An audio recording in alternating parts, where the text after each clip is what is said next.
And then this business about taking everyone's guns away. Tim Walz and I are both gun owners. We're not taking anybody's guns away, so stop with the continuous lying about this stuff.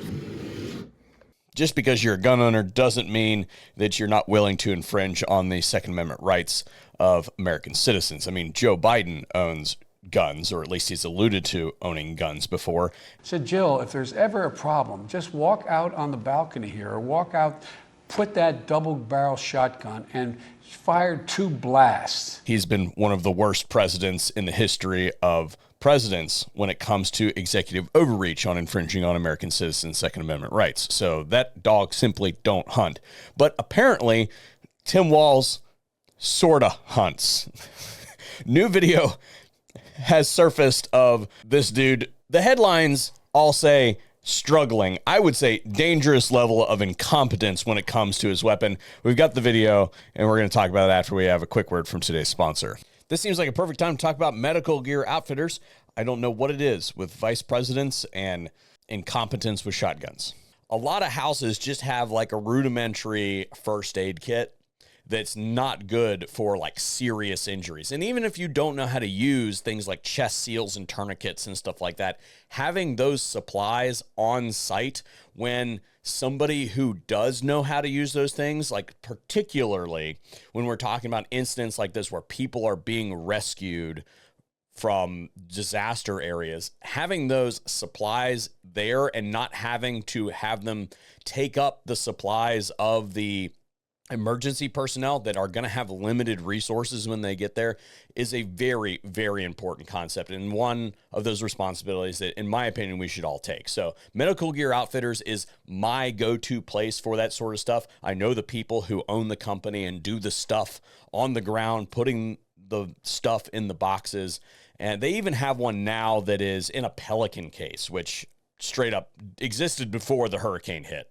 Just going to make that very clear. They're ready to go out the door for anybody who wants to have that little extra level of preparedness, specifically when it comes to medical equipment. So special thanks to Medical Gear Outfitters for making today's video possible, and they offer you guys a discount code. You can find that information listed in all of our relevant places.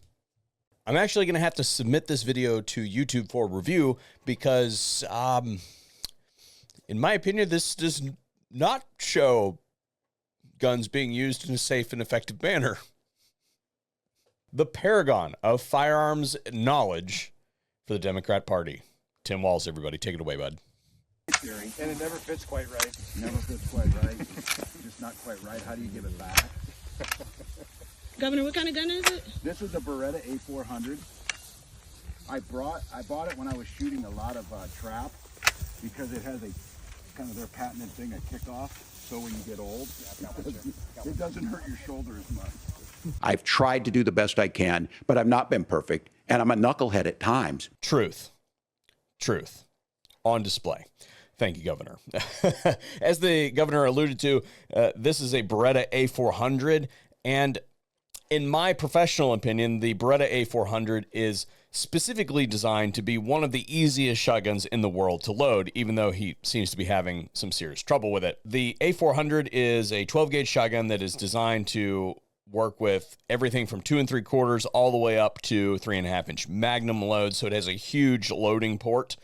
In this video, I believe that they're out doing a staged pheasant hunt. That's a discussion for another day. But Beretta has paid particular attention to the loading port, the geometry of the loading port. So not only is it huge in that it'll fit everything, but all the bevels are cut in such a way that they basically drive the shells to the right orientation so that it's really easy to thumb them up. And then if you're loading it properly, if you've ever been trained to use one properly, there is a big paddle on the side that basically allows you to, the procedure is gun runs dry, you take new shell, throw it in the ejection port, and then click the button either with this hand or your thumb, one fluid motion, and then you flip the gun around and tube the thumb the tube full, and that is the proper way to do it. Now, obviously, nobody taught the governor that, but there are a few other things that I would like to point out from this.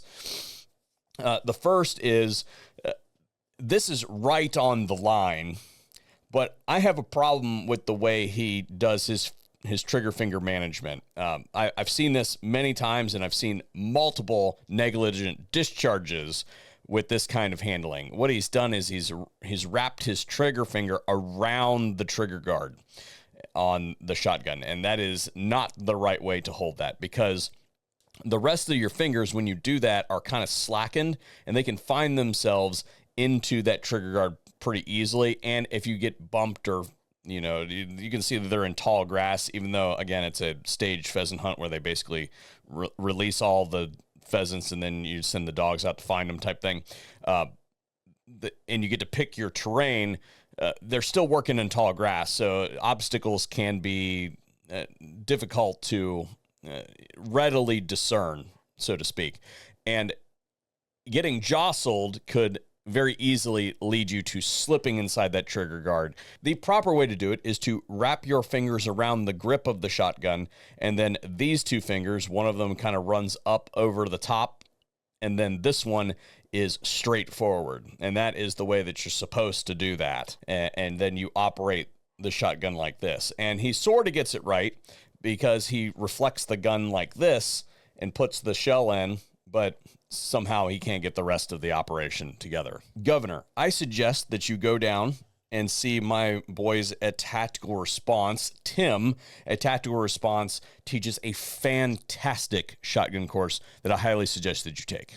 Kind of their patented thing, a kickoff, so when you get old, it doesn't hurt your shoulder as much. Even though he said he was using it for trap, and you don't shoot 3.5-inch Magnum waterfowl loads during trap, so it's really not that heavy of a recoiling gun at that point in time. But the kickoff system from Beretta is really about sight management, because when you've got a shotgun that's very long and you've got the recoil impulse that's fast, it causes the gun to flip a whole lot. So even though they say in their marketing materials it's supposed to reduce recoil, what it's supposed to do is slow down the recoil so that you can fight it better and keep your sights on target when you're tracking things like ducks that are flying really, really fast. As someone who enjoys duck hunting, if you've got a fast recoiling gun, then sometimes it's pretty difficult to get multiple shots on the birds as they pass your boat. I've tried to do the best I can, but I've not been perfect, and I'm a knucklehead at times. So the governor just made a complete idiot out of himself, and I guess the only thing that I have left to add in today's video is I feel really, really bad for Beretta. Let me know what you guys think in the comment section down below, and hopefully we'll see you in another video here at the VSO Gun Channel. I used to say that there's no such thing as bad press. That is bad press.